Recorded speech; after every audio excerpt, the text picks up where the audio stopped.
Duda ang ilang senador sa mga pahayag ng nagpakilalang dating security aide ni Congressman Zaldico na si Orly Guteza tungkol sa pag-deliver niya umano ng mali-maletang pera kina Ko at dating House Speaker Martin Romualdez. Sa gitna ng kontrobersya, nadiskubre ni Senador Ping Lacson ng anyay insertions na isiningit ng halos lahat ng mga senador noong 19th Congress. Ang halaga ng insertion sa balitang hatid ni Mav Gonzalez.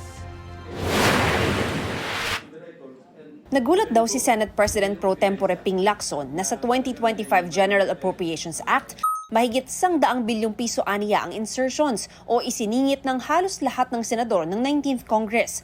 Individual insertions daw ito na naka-FLR o for later release. Hindi pa raw siya nakakita ng ganito kalaking halaga. Noon daw kasi, nasa daang-daang milyong piso lang ang Priority Development Assistance Fund o PDAF na mas kilala bilang pork barrel bago ito ideklarang unconstitutional. Sabi ni Lacson, hindi pa niya nakikita ang buong listahan ng mga kongresistang nagsingit din sa budget pero mahaba rin aniya ito. Pwede raw niyang tanungin sa budget deliberation kung bakit ito pinayagan, kung ilan sa mga insertion ang na-release at paano ito ipinatupad. Giit ni Lacson, bagamat hindi naman agad-agad masasabing illegal ang mga budget insertion o amendment, nakukwestiyon ito, lalo kung umabot ang individual insertion ng 5 hanggang 9 bilyong piso.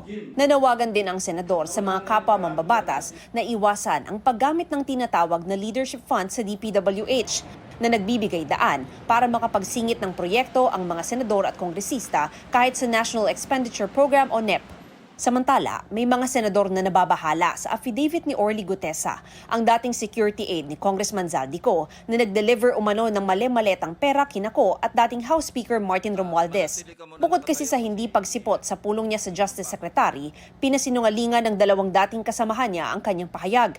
Itinanggi rin ng nakapirmang notaryo na si Attorney Peshi Rose Espera na siya ang nagnotaryo at tumulong maghanda sa salaysay ni Guteza.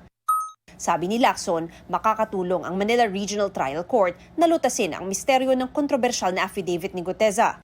Sabi ni Senador Rodante Marcoleta na nagpakilala kay Guteza sa Senate Blue Ribbon Committee, walang epekto sa salaysay ni Guteza ang anumang problema sa pagnotaryo sa affidavit dahil binasa niya ito sa pagdinig.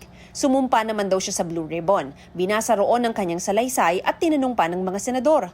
Kaya aniya, kahit walang notaryo, hindi nawala ng saysay ang mga sinabi ni Guteza. Pwede naman daw ipanotaryo muli ni Guteza ang affidavit niya para mawala ang duda ng mga tao.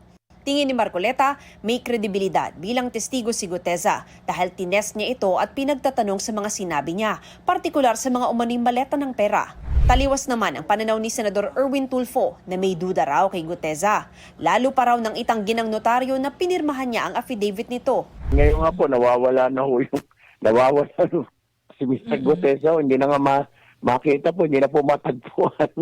Medyo, at this point, medyo nakakapagduda. Gusto ko nga may isang hearing pa po para matawag yung tao na yon, ma-cross-examine ho natin, para matanong lang ho natin, sino ba ang nagturo sa'yo? Dagdag ni Tulfo, magandang makuha rin ang CCTV footages mula sa pinagdalhan umanong exclusive subdivision. Pero ang eleksyon daw rito, dapat suriin muna ang mga testigo bago pa harapin sa pagdinig. Mav Gonzalez, nagbabalita para sa GMA Integrated News. Nilinaw ni Senate President Tito Soto na bahagi ng regular na proseso ng budget deliberations ang pag-amyenda at paglagay ng insertions sa national budget. Dagdag ni Soto, unfortunate na nakikitang illegal o hindi dapat gawin ang pag-amyenda sa national budget dahil sa issue ng flood control projects. Tiniyak niyang magkakaroon ng pagbabago sa pagsusuri ng Senado sa 2026 budget para mas maging transparent, accountable at may partisipasyon ang publiko.